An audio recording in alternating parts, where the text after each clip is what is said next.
ग्वालियर शहर के गोला का मंदिर थाना क्षेत्र की रहने वाली एक विवाहित युवती का उसी की सौतेली मां ने आरोपियों से मिलकर न सिर्फ अपहरण कराया बल्कि उसके साथ 2 महीने तक आरोपियों ने दैहिक शोषण भी किया। विरोध करने पर महिला की आरोपियों द्वारा मारपीट भी की गई।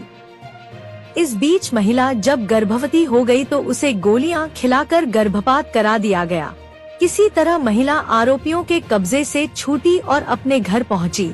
युवती को आरोपियों ने यूपी के हरदोई शहर में बंधक बनाकर रखा हुआ था। इस महिला की गुमशुदगी भिंड के अमायन थाने में दर्ज है। पता चला है कि गोला का मंदिर क्षेत्र के गायत्री नगर की रहने वाली इस महिला का मायका मूल रूप से भिंड के अमायन में है। महिला की शादी 3 साल पहले ही हुई है। इसी साल जनवरी में युवती अपने पिता के पास कुछ दिन रहने के लिए गुजरात गई थी। गुजरात में उसका पिता एक कंपनी में कर्मचारी है। पिता के साथ इसकी सौतेली मां भी वही रहती है।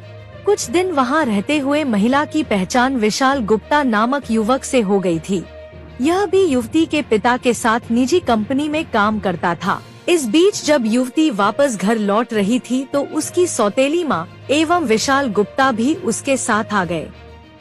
उन्होंने महिला को अच्छा काम दिलवाने का झांसा दिया और उसे प्रसाद में नशीला पदार्थ मिलाकर दे दिया।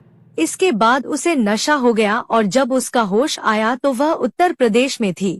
यहाँ विशाल गुप्ता और रोहित सिंह चौहान ने उसका दैहिक शोषण किया। किसी तरह महिला आरोपियों के चंगुल से छूटी और उसने घर आकर अपने पति को सारी बात बताई। इसके बाद गोला का मंदिर पुलिस ने आरोपी रोहित सिंह चौहान और विशाल गुप्ता के खिलाफ दुष्कर्म, अपहरण, मारपीट और धमकाने का मुकदमा दर्ज किया है। फिलहाल पुलिस ने महिला के इकबालिया बयान कोर्ट में दर्ज करा दिए हैं। पुलिस का कहना है कि आरोपियों की तलाश के लिए वह यूपी और गुजरात भी जाएगी। गोले के मंदिर थाना अंतर्गत एक गैंग रेप का मामला है और उस किडनैपिंग की भी शिकायत करी है, क्या पूरा मामला है? गोले के मंदिर थाना क्षेत्र में जनवरी माह में एक महिला जो है घर से अचानक गायब हो गई थी। तो उस पर से उनके परिजनों द्वारा रिपोर्ट दर्ज कराई गई थी। रिपोर्ट पर से गुम इंसान कायम किया गया था और उसमें गुम इंसान की जांच की जा रही थी। जांच के दौरान वो महिला कल थाने पर उपस्थित हुई। उस संबंध में उसको बरामद किया गया उस गुम इंसान में, और बरामद करने पर उसका विस्तृत कथन लिया गया।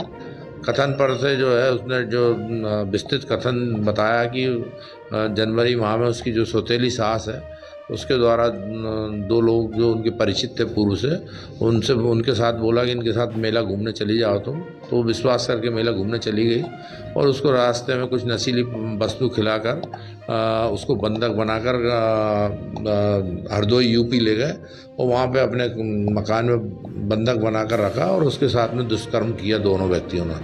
तो उसकी रिपोर्ट पर से कथन के आधार पर प्रथम दृष्टया धारा 364, 365, 328, 328, 344, 376 एंड 376D का अपराध पंजीबद्ध कर विवेचना में लिया गया।